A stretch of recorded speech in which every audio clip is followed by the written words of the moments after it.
نیت صفا کوي چې دا علم د څه دپاره کړ. که دغه نیت وي دا خو امتحانات دي. نن په موږ طالبو په مولا طبقه باندې یو عظیم امتحان راغلی. ربي کریم اسلامي نظام راوست. دغه اسلامي نظام د علماو په رهبري کې راوست. د علم قدر زیات شو، دغه حیثیت نه زیات شو چې هغه قدرت ده. نو شیطان عین حال کې موقع وي طالب ته د اوله نه په خیال کې دا ورکوي چې زر ځان ملا که چې هلته یو بس پیدا کړي. موقع ده د روپیو موقع ده، د قدرت موقع ده چې عزت ځای ته یا خو روپۍ غواړه خو هلته یې لري چې ته چې علم وکړې بیا د علم بل ته ورسوې.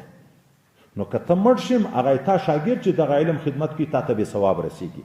که شاګرد یې مړ شو هغه بل خپل شاګرد ته رسولی دی لکه تا په علم کې لمسی شو، هغه په عمل کې به هم ته ورشریک دي. موږ په عمل کې امام صاحب هم را شریک ده، صحابه هم را شریک دي، نبی علیه السلام هم را شریک ده.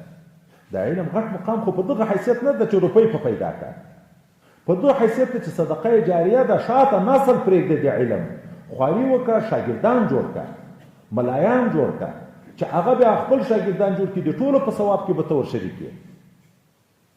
خیرات خو په دغه لحاظ ده، د عظمت و غټ مقام خو په دغه لحاظ ده.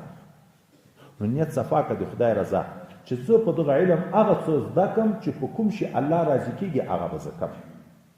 په دغه علم هغه څه زده کړم چې په کوم شي الله ناراضي کېږي هغه به نه کړم.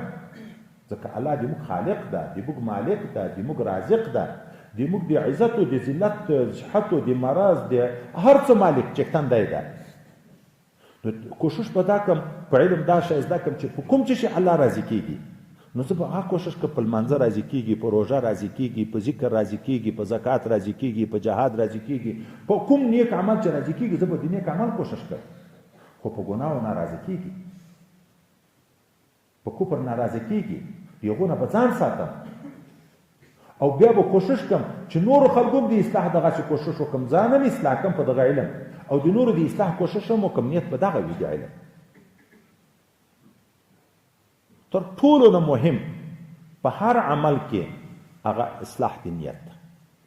که ایمان کې نیت صفا نه وي د دغه دپاره په خوله کلمه ووایې چې د مسلمان نه ځان خلاصوې،